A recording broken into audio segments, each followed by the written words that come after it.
আজ বিচারহীন ৩৫ দিন। বিগত ৪ দিন ধরে আমরা রাত কাটাচ্ছি অপেক্ষায়। গতকাল মাননীয় মুখ্যমন্ত্রীর সাথে আলোচনার আগ্রহ নিয়ে আমরা নবান্ন গেছিলাম। সেখানে কোনো রকম আলোচনা হলো না। এই আলোচনার দিকে তাকিয়েছিলাম আমরা, তাকিয়েছিলেন আপামর পশ্চিমবঙ্গবাসী।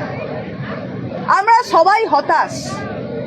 আমরা আমাদের দাবি দাওয়াগুলো নিয়ে মুখ্যমন্ত্রীর সাথে কথা বলতে চেয়েছিলাম, কিন্তু মাননীয় মুখ্যমন্ত্রী তার পরের প্রেস বিবৃতিতে যা জানালেন তাতে আমাদের কাছে স্পষ্ট যে আমাদের প্রধান দাবিগুলিকে পাশে সরিয়ে রেখে তিনি কেবলই রাজ্যের স্বাস্থ্য পরিষেবা বিষয়ে এবং আমাদের কর্মবিরতি নিয়েই কথা বলতে আগ্রহী।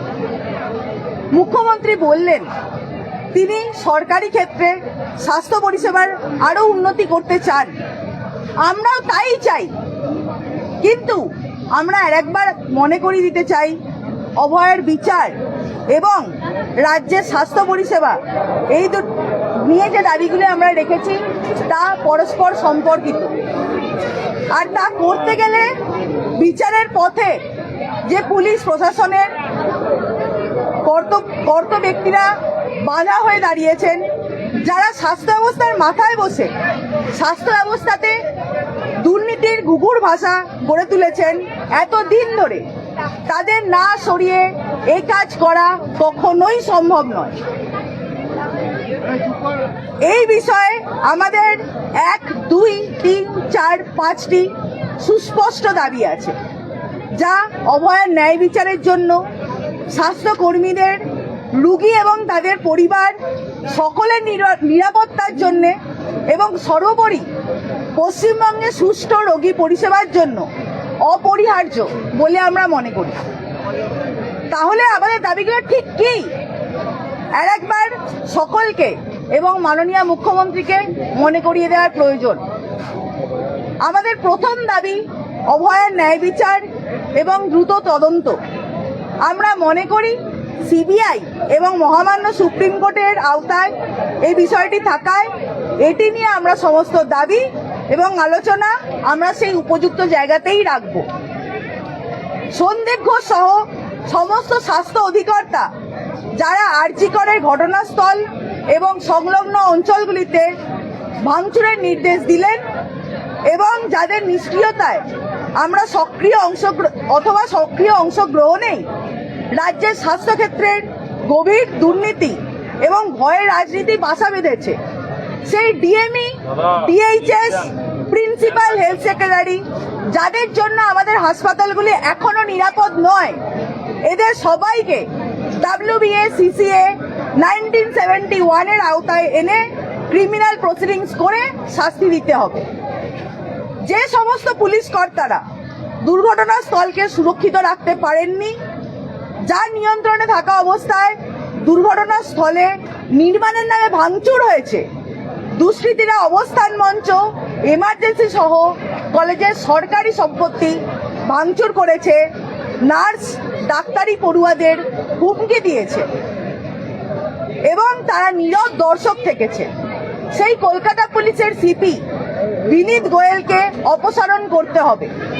ডিসিপি নর্থ অভিষেক গুপ্তা, যিনি সদ্য সন্তানহারা মা বাবাকে টাকা দিতে চেয়েছেন, এবং ডিসিপি সেন্ট্রাল, যিনি ঘটনার তথ্য নিয়ে এবং কলেজে কলেজে অপরাধ চক্রের সাথে জড়িত অভিজ্ঞদের, যে কিনা সেই দিন ঘটনাস্থলে উপস্থিত ছিল, তাকে আড়াল করার জন্য মিডিয়ার সামনে ক্রমাগত মিথ্যা বলেছেন। এদের দুজনের বিরুদ্ধেই শাস্তিমূলক পদক্ষেপ নিতে হবে। সমস্ত সরকারি হাসপাতাল ও চিকিৎসা ক্ষেত্রে সকল স্বাস্থ্যকর্মী, রোগী ও রোগীর পরিবার পরিজনের এবং সর্বোপরি মহিলাদের জন্য নিরাপত্তা সুরক্ষিত করতে হবে। কলেজে অন ডিউটি ডাক্তার ও কর্মীদের থাকার জন্য যথাযথ অনকল রুম, মহিলা এবং পুরুষ কর্মীদের পৃথক বাথরুম, পর্যাপ্ত এবং উপযুক্ত জায়গায় সিসিটিভি সহ পরিকাঠামোগত উন্নতি চাই। আমরা মনে করি রোগী পরিষেবা সুনিশ্চিত করতে না পারলে নিরাপত্তা কোনোভাবেই দেওয়া সম্ভব নয়। এই বিষয়ে আমাদের কয়েকটি প্রস্তাব রয়েছে। প্রাইমারি ব্লক স্তরে সরকারি স্বাস্থ্য পরিকাঠামোকে শক্তিশালী করতে হবে, যাতে কোনো সাধারণ মানুষকে তার গ্রাম বা মফস্বল থেকে ছোটখাটো অসুস্থতা নিয়ে ছুটে নাচতে না হয় একদিনের কাজ বন্ধ করে।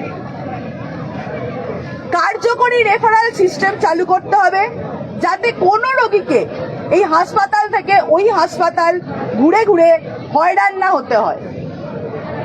প্রফেশনাল কাউন্সিলর পদে নিয়োগ করতে হবে, যাতে সাধারণ মানুষকে তার অসুবিধা ও জটিলতা থেকে রেহাই দেওয়া যায়।